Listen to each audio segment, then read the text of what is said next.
All right, today we're looking at a tabletop gas grill from Monument Grill. Let's get it out of the box and take a look. Just flip this around so you can see the Monument Grill logo right there. Let's pop out these box pieces and take a look at the grill itself. It's got some weight to it, so we want to make sure we get it out of the box correctly. Oh, that'll slide right out. This is the top of the grill, and it is separate in the box, so that's good. Take a look at the grill top there. Looks like a drip tray. It's very sturdy.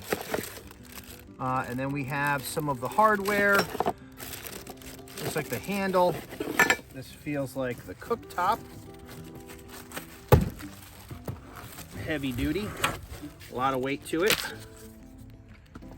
Definitely pre-greased. You can kind of see it on there. It's kind of a cold day today, so it's a little solidified, but we'll get that fired up here when we get it all together. Some more hardware, nice and organized. I like the fact that each section is labeled A, B, C, looks like through H, so that's going to help us when we're assembling. Here it looks like we have the base of the unit. I'm going to get us out so we can maneuver it.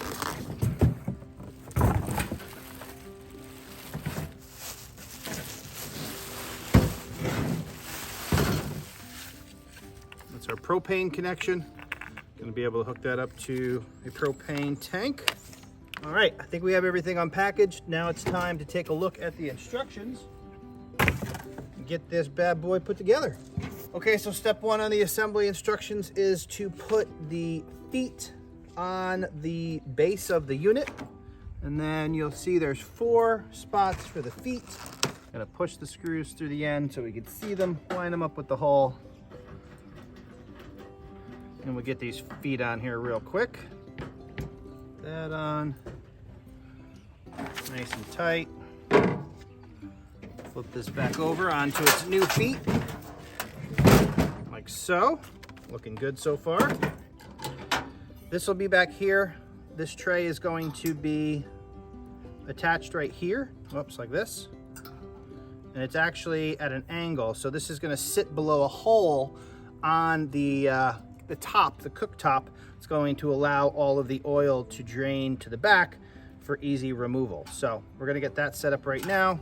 I'm gonna take this off, we're gonna pop this on.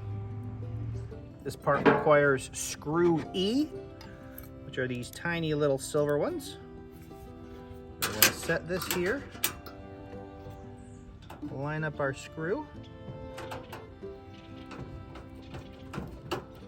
Like so. Now the next thing we're going to put on are the arms that attach the hood to the base. Right here, you'll see they have a little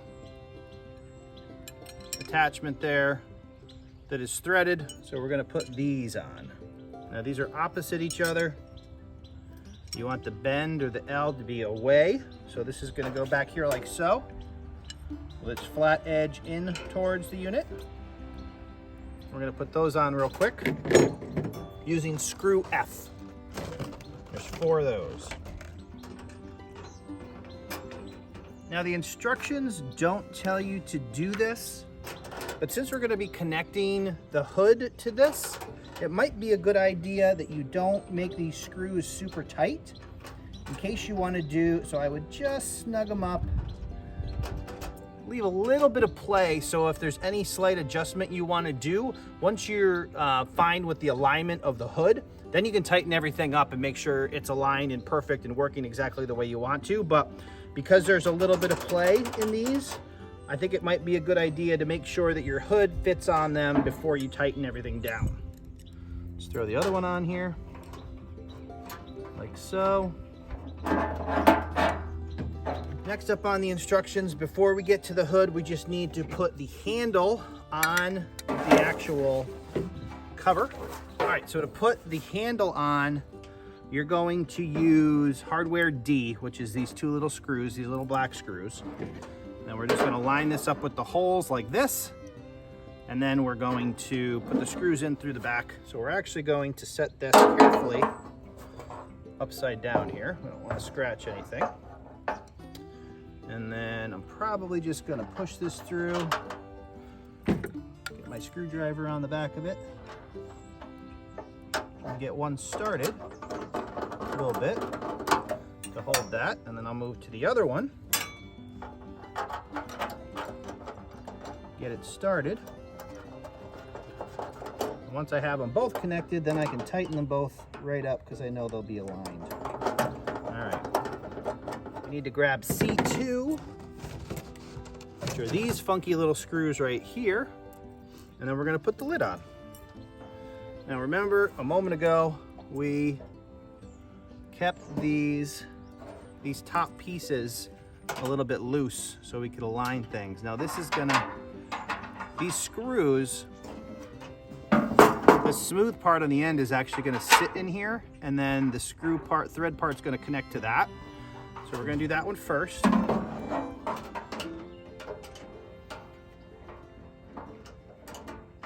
Screw that in by hand to get it started.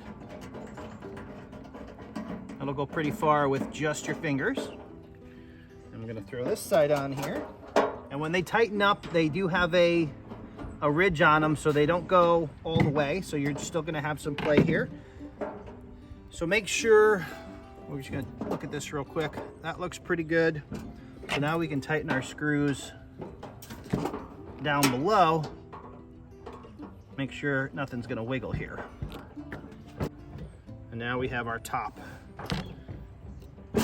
Now assembly, aside from setting this in here, which we've already done, turn this around so you can see the front end of it. Get our propane tank, or propane connection out of the way. I'm gonna open this up and we're gonna kind of set that in there. That's the entire grill assembled. As I mentioned, you have the opening in the back. So as you're cooking, everything's going to drain, or you can push it back there with your spatula. That is going to hit that little slide, and it's going to be collected on the back. So when you're done, you just take this off the back and empty it. All right, so once you have your grill set up for the first time, we want to go ahead and light it. There are instructions right down here to light your grill. It tells you this is for outdoor use only, so I would recommend sticking with that. But it tells you we're going to open this up. We are going to push right here and turn towards max.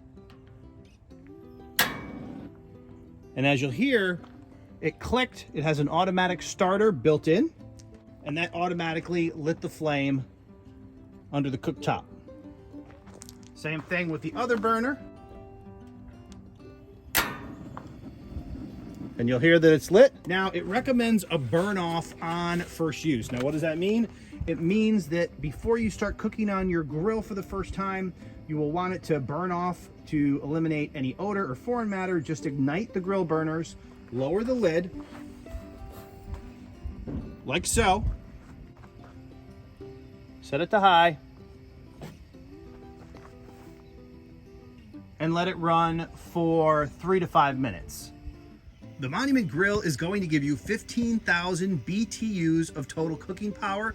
You're looking at 312 square inches of total cooking area, as well as a sturdy lid with round, smooth handle. You're also going to get a removable grill top and grease drip cup, 4 non-slip tabletop legs, and a 40-inch hose, which is going to allow you to connect it to that propane tank. All in all, it is a slick looking tabletop grill, and I think you're going to get a lot of use out of it.